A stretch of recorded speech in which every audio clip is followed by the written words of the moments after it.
Hi, Susan Lazar Hart here, your congruency coach for creatives, for seekers, for those asking for more in their life, in their living. Perhaps you're an empty nester or you're just feeling empty in your nest and you're wondering, is this all there is? Is this it for my life? Well, you've come to the right place. Every Wednesday, I pop in with a question that's come from our member of our Congruent Living Facebook, which I hope you're a member. If you're not, come on over, Congruent Living for Creatives and Seekers. And the question this week came in from Mary Lee. And Mary said, Susan, I get that being me is an inside job. I get that self-confidence is an inside job, but there's something else going on inside. And that's these voices that keep coming back and forth and back and forth. I go to do something and then I feel like there's something else pushing against me. Oh, well, you're not far off. There is. We all have these internal dialogues that are going on. Now, Michael Singer, who wrote The Untethered Soul, called that voice, that mental chatter, your inner roommate, because it's always with you.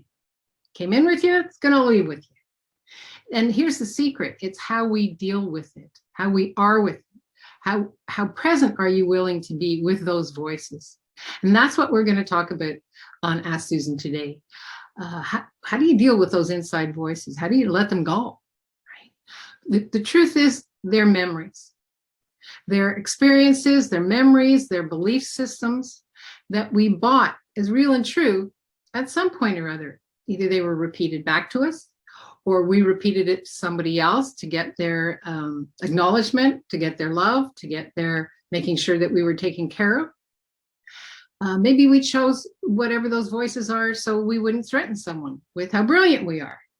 Maybe we were so fast that we slowed ourselves down and just said, oh, I can't, I don't know. It doesn't matter what the reason. The thing is to realize those voices aren't yours. That's who does that voice belong to? Where did I buy that voice is true and real? And what can I do about it? The thing is, your mind is working all the time, even when things are quiet. And we don't only use those voices to solve problems. We use them as part of who we are. And we actually believe those voices as real and true. Now, here's the deal. You have voices that are like, yes, I can do this. As much as you have voices of like, no, you can't. So you want to change the pattern of what you're listening to and how you're listening to it. And the most important thing of all of this is to remember that these silent conversations affect how your brain works.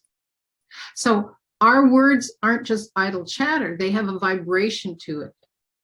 Now, if you're a member of Congruent Living and you've been on these Ask Susans for a while, you might have heard me say this before. Every word you say has an energy to it. So does every thought. There's an energy to it. Think of a pattern or just energetic webs going out, connecting. So the power of these ideas, these words you're using, are further enforced by the physiological, the reaction you have to those words. So when you hear yourself say something and you contract, right? You're contracting along with your inner roommate who is reinforcing whatever it is that you're contracting about. Now, the thing is, what that does is it increases the cortisol, which is a stress hormone, which just wreaks havoc on the body. So, when you ask me, what can I do about this? Good for you for that awareness that actually having those voices in your head telling you what you can't do actually doesn't work for you, doesn't create anything greater. So here's a little trick that I do. When I hear those voices coming in, the first thing I say is, no, I'm not going to let this voice ruin my success, whatever it is that I'm looking at achieving or whatever my target is. No, I'm not letting these voices ruin that. Now, it's about taking a stand. What is it that you're asking to create? And, is it a priority for you? If it's a priority, then get in there, right?